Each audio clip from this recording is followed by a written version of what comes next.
Okay. Hello guys, welcome back to another video of an average programmer. Today we will solve Leetcode problem 3151, special array 1. We will be doing a TypeScript solution, so hope this is useful for you. Also, I would like to say that it is really good to first solve the problem can place flowers, which is already in my channel. You can go and check that video. This is because it will be easier for you to understand this problem and to solve it. So yeah, let's get started.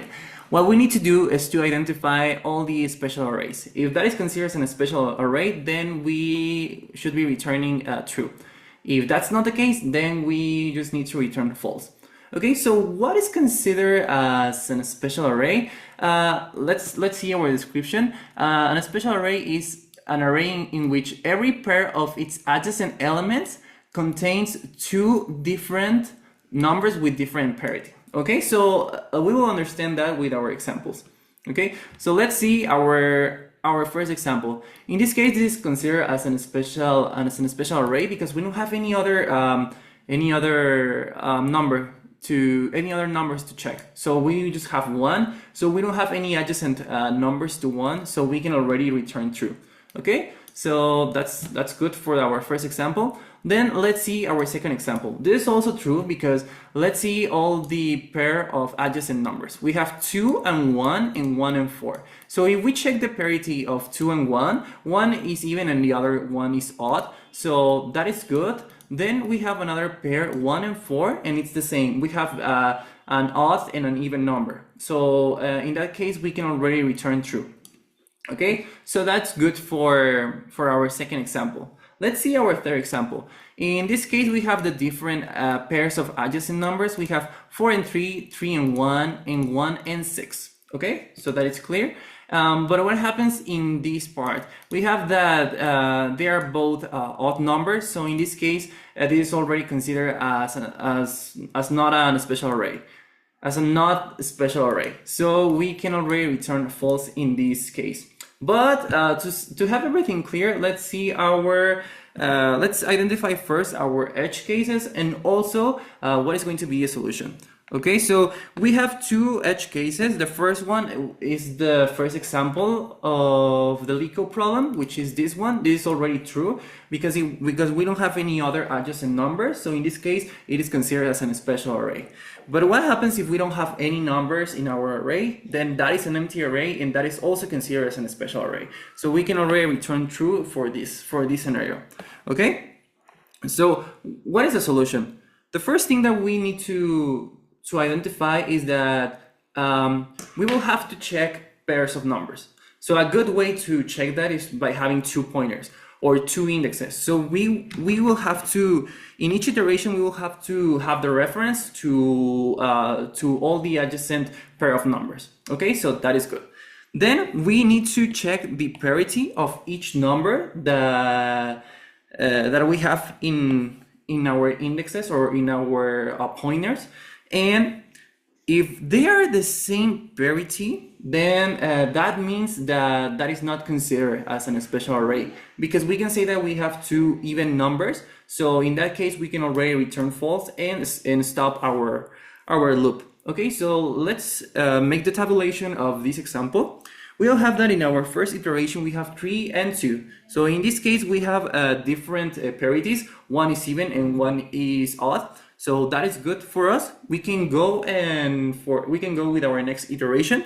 We will have 2 and 5, and that's also really good because we have different parities. We have one odd and one even. But what happens when we reach our third iteration?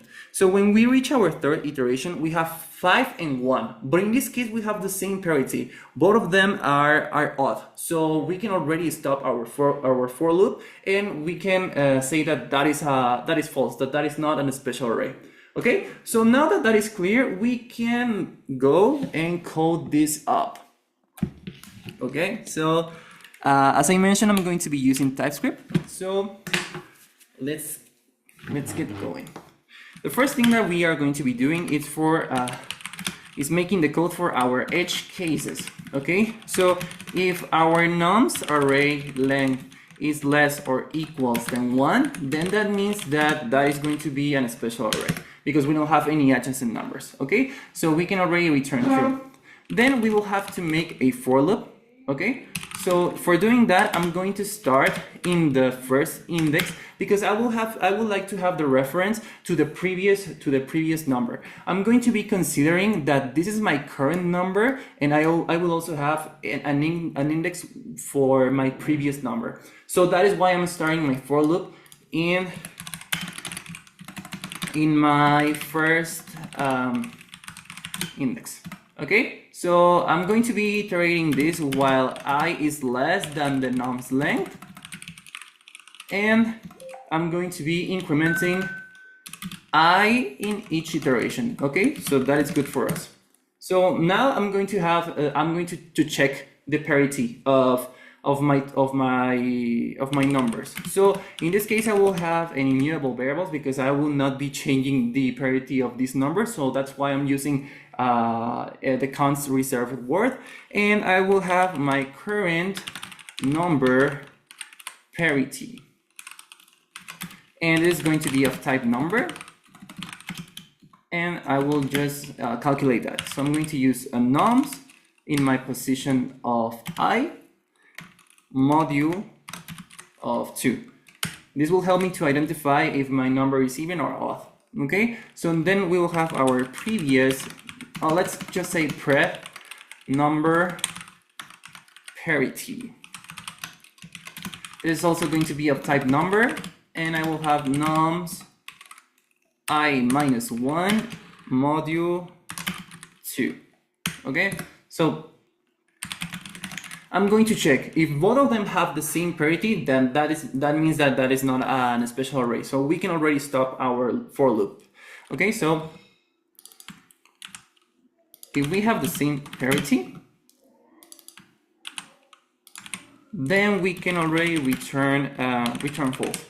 And if we are able to get through all the array, then we can return true.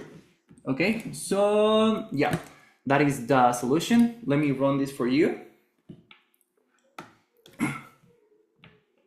So it's accepted, and now let's submit our solution.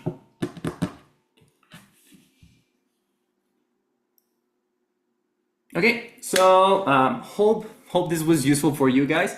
And yeah, I'm going to leave the code in the comment section, and see you in another video. Bye.